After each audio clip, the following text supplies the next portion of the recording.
This happened to me around 1999 or 2000, when I was 19 or 20 years old.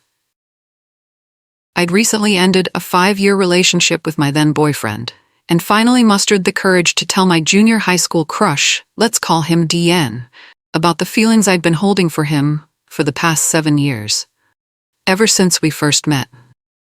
I was still somewhat new to the Pacific Northwest after leaving my home in Alaska, and figured that since he was in Alaska and I was here, never planning to move back, I might as well let the unspoken thing be spoken.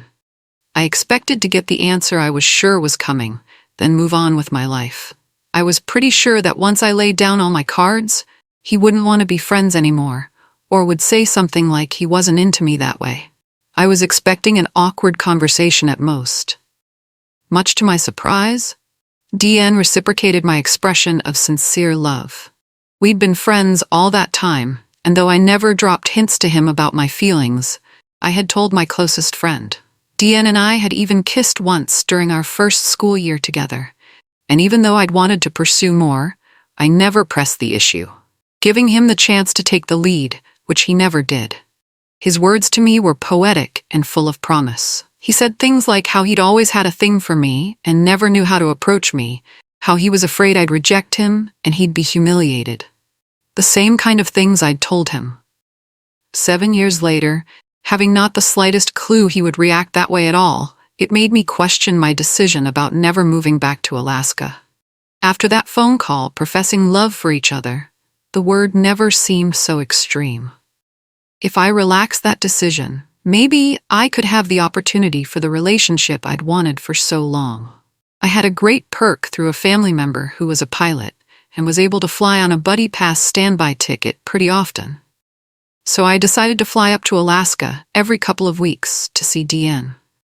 Once the news got around our circle of friends, everyone would exclaim how they'd always hoped we would end up together, that we were the perfect couple. I thought it was super cheesy and romantic, but it actually felt validating and nice, because that was what I'd envisioned and hoped people would say about us. I'd always been very careful to avoid dating or even flirting with anyone I went to school with, for the sake of avoiding interpersonal drama and gossip that would have disrupted my education. After several months of traveling to see him every couple of weeks, DN asked me to marry him. I said yes, and then without hesitation, started planning to move back to Alaska to be together and start our life in our hometown. I made my plans for the move, packing up all my belongings and parcel shipping everything I owned.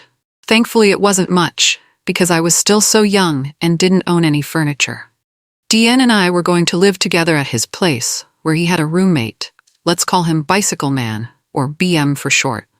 I would never forget BM, and the reason why would come up later. In the scant number of days before my final flight back to Anchorage, I started feeling kind of icky and gross. After several days of that, I followed my intuition and took a pregnancy test. I found out I was pregnant, and I was so overjoyed that I called DN one evening to tell him. There was already a party going on at his place when I called. I spoke with DN briefly and said I had some news I wanted to share with him, but he interrupted to say he had to tell me about this really cool artist chick who'd come to the party. Let's call her Thought. I was irked by the way he was talking about her and realized this wasn't the time for a big reveal. I think I said something like, "Don't do anything you'll regret." He asked me to call him later to tell him whatever the news was, so I said I would. Hours later, when I called back, whoever answered the phone said DN was there, but couldn't come to the phone right now. I had this awful stomach-sinking feeling because I already had an intuitive sense about what was happening. DN never called me back that evening. I called him the next morning, no answer. I was heartbroken. That evening, I finally got to talk with him and reminded him I had news, but he interrupted me to say he had to tell me something. My stomach-sinking feeling was now turning to nausea. He admitted that he'd cheated on me with Thought, all during the time I was trying to reach him the night before. I hung up the phone on him and threw up. He didn't call me back to ask what my news was. I called him back later to verbally upbraid him, and all he could do was ask for forgiveness and tell me it was a mistake, that he still wanted me to come to Alaska. I told him there was no chance I would marry him after that. That wasn't a mistake. I said, that was a choice. I said I'd be up there to get my things, and then I'd be gone for good. I miscarried the pregnancy that week. Add that to the absolute devastation that this person I'd longed for after all these years didn't actually intend on a committed relationship after proposing to me. And then I had to deal with the immense pain of losing my first pregnancy. And then to top it off, I had to fly up to Anchorage weeks before Christmas to pick up all the stuff I'd already parcel shipped there, wait for it to arrive, with nowhere else to go but Deanne's home. I had to face him and be around him after having my heart thoroughly crushed. I knew that all of our mutual friends and our families would either learn the truth or would be told lies if Deanne tried to save face about his mistake. I didn't know Deanne to be that kind of person, but then I didn't know him to be a cheater either, so all bets were off. So I got on the plane and flew up north to Alaska. Of course, Deanne didn't remember he'd told me the day before that he'd pick me up at the airport, or he didn't think it was worth it. Whatever it was the most awful feeling to be forgotten about and left there stranded. Even more humiliating was when an elderly couple at the airport saw me waiting alone, picked up my lost girl vibe, and asked if I was okay. I lost my calm demeanor and broke down in tears right there. I shooed away the well-meaning couple because I couldn't keep my composure long enough to be gracious about any help they could have offered. I finally got a cab and went out to his place. I banged on the door outside and waited until I couldn't feel my fingertips anymore. The racket finally woke up BM, who let me inside. Deanne was in his room, passed out on his bed. I went to the living room couch and waited. I didn't know exactly how to confront him, so I didn't. He already knew how I felt based on our phone call following his confession. I acted like I no longer cared about it, because the last thing I wanted to be seen as was a crazy ex. There was no way I was going to let his behavior and choices besmirch my reputation, so I acted cool and dispassionate, as if it were all just a matter-of-fact end to a relationship. I kept to myself as much as possible. Deanne must have taken that as some sort of sign that we were just friends, as if we'd never had a relationship, as if he'd never asked me to marry him. And he had the bright idea to invite Thought over to meet me. As it turned out, Deanne had told Thought that I was just a friend, and never told her about our relationship, engagement, me visiting frequently to see him, me moving there to be with him. It was like I was just erased and discarded. Every moment between arriving there and leaving felt like I was just crying and feeling so incredibly hurt that it broke my whole world. I had sacrificed my family, who had all moved to the Pacific Northwest by that point. I'd left my job so I could move back to Alaska and be with Deanne. I was so into the idea of a relationship with him that it didn't even feel like I'd sacrificed for the sake of our relationship. But I had, and it hit me that I'd sacrificed family and a job that had never hurt me, at least not in the way Deanne had hurt me.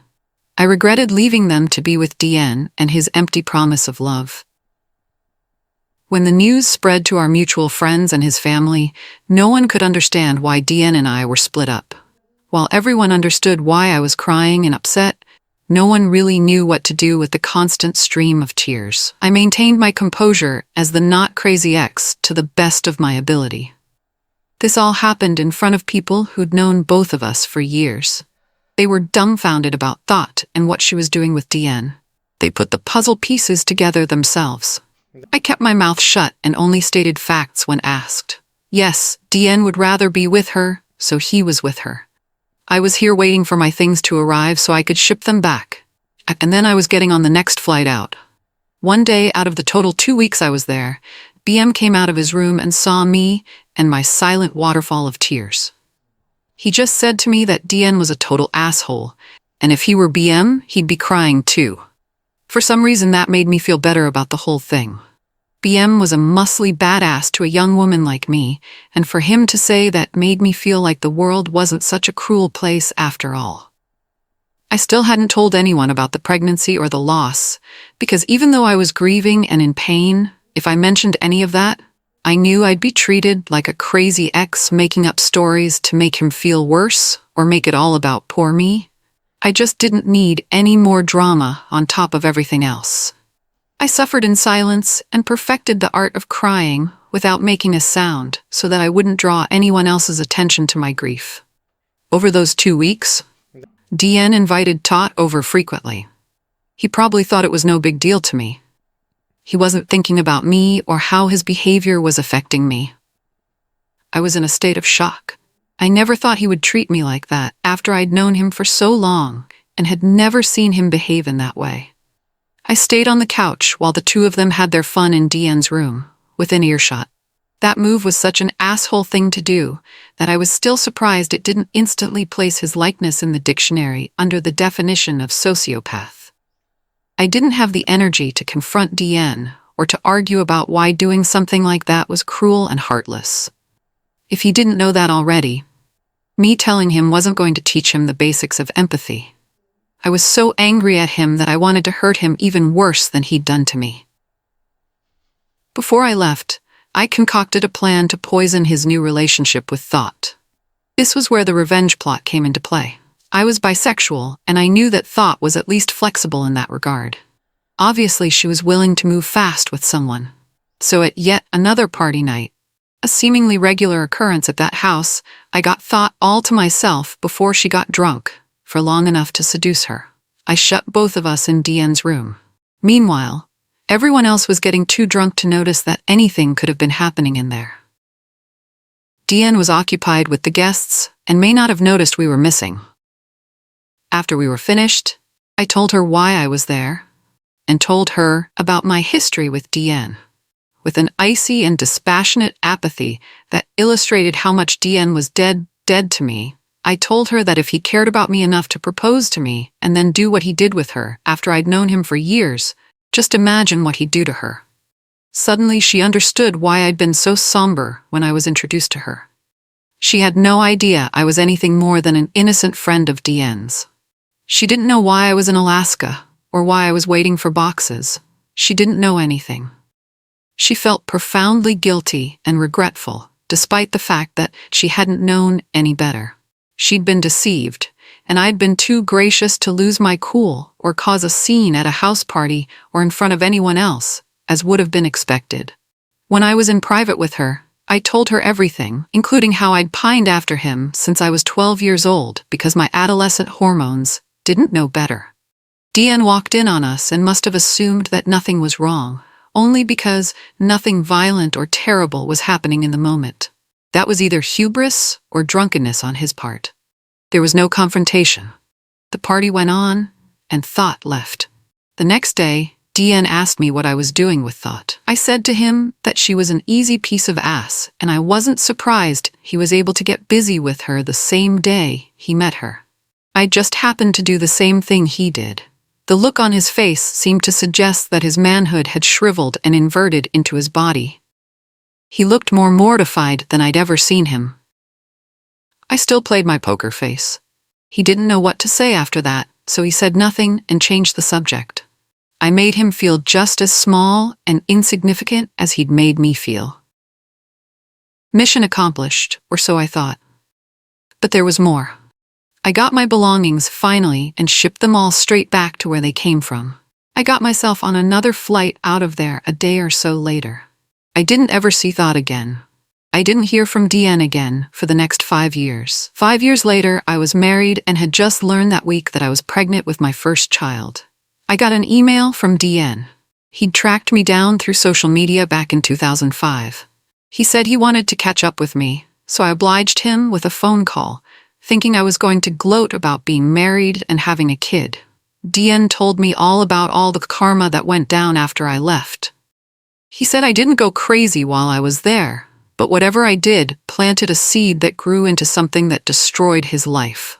He didn't say that word for word, but close to it. I think he used the word cancer in there somewhere. Perhaps my intentions to avenge my dead fetus had invited my guardian angels, or demons, more likely, to intercede in the situation. The karma came in multiple waves. First, Thought cheated on him with his best friend, then moved in with the guy only 2 weeks after I'd left. That had to hurt. Then he got fired from his job on Christmas Eve. His boss was another mutual friend who'd heard about what he did to me and decided he didn't want DN working at his video store anymore. That was rough. Then his truck broke down in front of an electrical station and got impounded. He didn't have enough money to get it out since he'd lost his job, so he lost his truck too. That was pretty bad when you lived in a place like Alaska in the middle of winter. His family caught wind of what went down with me and disowned him. I thought that was pretty extreme. What did they hear? I never found out, but just chalked it up to karma. After Tot was gone, his remaining friends, unsurprisingly, threw another drinking party at his place. Except this time they got DN wasted drunk, then beat the crap out of him and threw him out of his own home into a snow berm and locked him out. He took refuge with a neighbor, but later he had to leave the state because he'd been shunned by all his remaining friends. He had no family, no job, no truck, and was now single, without even thought to lean on. When we spoke, he'd been living in Texas and rethinking his life, and wanted to know how I was doing after our engagement friendship ended. And that was when I decided the time was right to tell him about the baby we could have had. And then he started to cry. I told him how much it had sucked for me to feel like I couldn't tell him about it before for the reasons I'd mentioned. Then I heard his full-on ugly cry on the other line. He was sobbing and couldn't stop apologizing. He said he'd had no idea I was pregnant. I felt a momentary indignant rage and sublimated it with another poker face moment in my matter-of-fact, emotionless response. We'd had sex, so it wasn't like it was impossible for that to happen. I tried to tell him. At the time, it was more important for him to confess his horrible choice than listen to my news. He didn't have any idea I was pregnant because he didn't care to know. He didn't even ask. More sobs on the other end of the line, and more apologies than I'd ever heard in my life from anyone. I ended our call by saying it was really okay. I didn't hate him. I wanted to say I pitied him, but held my tongue. Things were better for me now. I was married, and we'd just found out we were pregnant with our first child. Anyway, it had really been nice catching up with him and finding out what happened with his life. Sorry to hear it had been difficult. Let's keep in touch. He didn't. I didn't know why he bothered contacting me in the first place, because he must have had some idea how that call was going to go down. But he probably wasn't counting on finding out that he could have been a father, and we could have had a family together, if only he hadn't crushed the heart of someone who actually cared about him. In hindsight, that relationship was nothing more than me confusing his charm, his words, and my infatuation and pining away for actual love. I spent so much time wondering and questioning what I'd done to deserve him doing all of that to me. What I didn't realize was that he didn't do any of that because of me or to punish me for any reason. He did all of that because the only person he'd been thinking about was himself. It took me many more years before I would learn how to identify narcissistic behavior. And now, looking back, I realized I'd narrowly escaped getting myself stuck in Alaska and romantically committed to a person who had little capacity for empathy and didn't feel remorse when he wronged someone. I learned how to get revenge by maintaining my grace and composure, stating only the facts, keeping my emotions to myself and my demeanor together, just long enough to plant doubt in the heart of the new woman. 5 years after he crushed my heart, he cried enough to fill a bottle with his tears, and my satisfaction poured it over the flowers on the grave of our tiny, dead fetus. Looking back now, with more years and wisdom behind me, I could see the entire situation with much more clarity than I'd had at 19 or 20 years old. DN had been a narcissist who idealized me when it suited him, devalued me when I was no longer convenient, and discarded me without a second thought. The pattern was textbook, though I hadn't known to recognize it then. My revenge hadn't been elaborate or violent. It had been strategic and psychological. By seducing thought and revealing the truth to her, I'd planted the seeds of doubt that would ensure their relationship was poisoned from the start. By maintaining my composure and refusing to play the role of the crazy ex, I'd protected my reputation while his crumbled around him. And by waiting 5 years to tell him about the pregnancy he'd never known about, I delivered a blow that clearly devastated him in ways my immediate anger never could have. The timing had been everything. He'd reached out to me when he was at his lowest, hoping perhaps for some kind of absolution or reconnection. Instead, he'd gotten the truth about what his choices had cost him. Not just a relationship, but a potential family, a child, a future he'd thrown away for a meaningless fling with someone who'd betrayed him just as quickly as he'd betrayed me. The karma that followed him wasn't something I'd orchestrated beyond that initial act of seduction and revelation. The rest had been his own actions coming back to haunt him. His friends turning on him, his family disowning him, his life falling apart piece by piece. I'd simply been the catalyst, the first domino that fell and set all the others in motion. And in the end, when he'd called me 5 years later, broken and alone, I'd been happily married and pregnant with my first child. The contrast between our lives couldn't have been more stark or more satisfying. I hadn't needed to destroy him. He'd destroyed himself. The entire experience taught me valuable lessons about love, betrayal, revenge, and healing. I learned that sometimes the best revenge isn't immediate and explosive, but patient and calculated. I learned that maintaining your dignity in the face of humiliation is its own form of power. I learned that narcissists will always reveal themselves eventually, and that the universe has a way of balancing the scales, even when we can't do it ourselves. Most importantly, I learned that true healing comes not from making someone else suffer, but from building a better life for yourself. DN's tears on that phone call 5 years later were satisfying, yes, but they weren't what healed me. What healed me was the life I'd built in the aftermath. The marriage, the pregnancy, the future full of promise and love. DN had given me a gift without meaning to. He'd shown me exactly what I didn't want in a partner, and in doing so helped me recognize what I did want. And for that, in a twisted way, I was almost grateful.